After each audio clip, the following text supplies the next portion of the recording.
السلام علیکم everyone, welcome to our channel web we across borders. میں ہوں وینس اور میں ہوں بیا.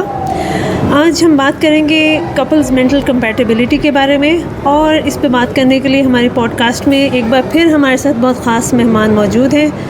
عمان کے بہت ہی فیمس، ویل نون اور very active legal consultant and advisor. السلام علیکم ارشد علی خان صاحب، کیسے ہیں آپ؟ وعلیکم السلام بیا، آپ ٹھیک ہیں؟ خیریت سے؟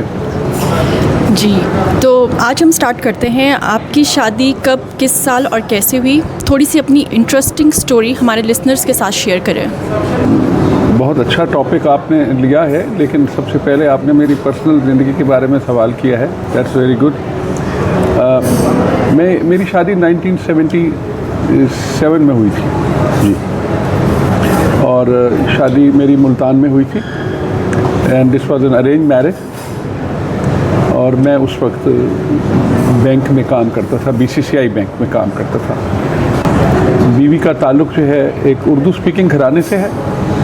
میں سرائکی سپیکنگ ہوں، اور ہمارے والدہ کے اور ان کی والدہ کے بہت پرانے تعلقات تھے. جب ان کے پیرنٹس آ کے ملتان میں سیٹل ہوئے تو ان کی کافی آپس میں آنا جانا تھا. تو پھر انہوں نے آپس میں طے کیا اور اس طرح سے ہمارا رشتہ ہو گیا. شادی ہو گئی جو اب تک چل رہی ہے.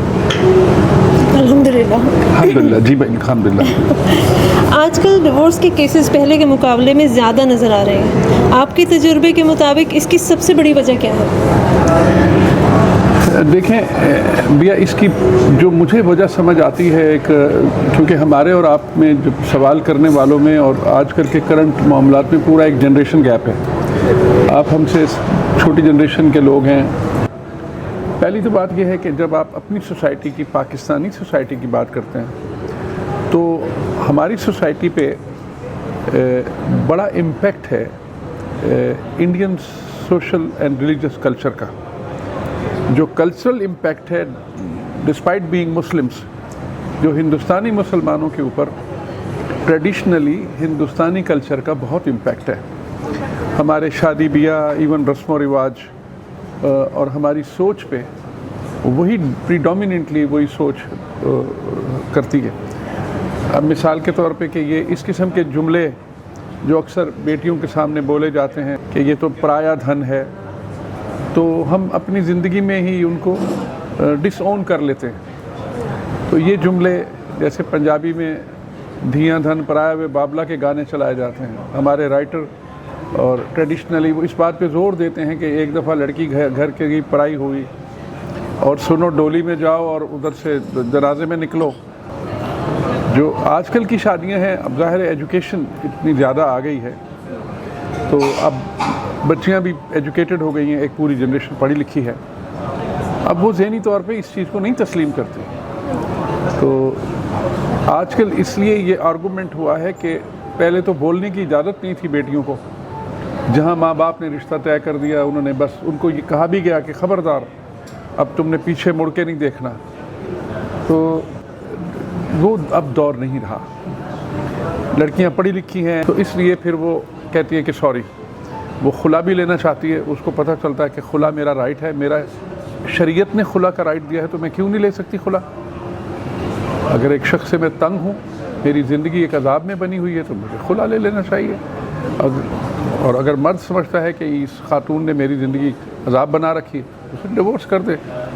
یہ ہے کہ اکثر کپلز شادی کے بعد کہتے ہیں کہ ہم کمپیٹیبل ہی نہیں تھے. آپ کے نزدیک کمپیٹیبلٹی کا اصل مطلب کیا ہے؟ کیا شادی سے پہلے کوئی ایسی باتیں یا نشانیاں ہوتی ہیں جن سے اندازہ ہو سکے کہ لوگ مینٹلی کمپیٹیبل ہیں یا نہیں؟ دیکھیے، پہلے جب ارینج میرج ہوتی تھی تو اس میں اسی کو کمپیٹیبلٹی کہتے تھے کہ دو خاندان کہتے تھے کہ یہ دو افراد کی نہیں ہو رہی، دو خاندانوں کا ملاپ ہو رہا ہے. تو اس میں کیا ہوتا تھا کہ جب لڑکے والے عام طور پہ جب لڑکی کے گھر جاتے تھے تو ان کا رہنا سہنا، کھانا پینا، اٹھنا بیٹھنا، ان کے آداب زندگی، ان کے تواضع اور ان کے جو مہمان نوازی کے آداب، اسی سے وہ اندازہ لگاتے تھے کہ ان کے سلیقے یا ان کے آداب کیا ہیں، شائستگی کے، لینگویج کے، کلچر کے. تو وہ اس میں وہ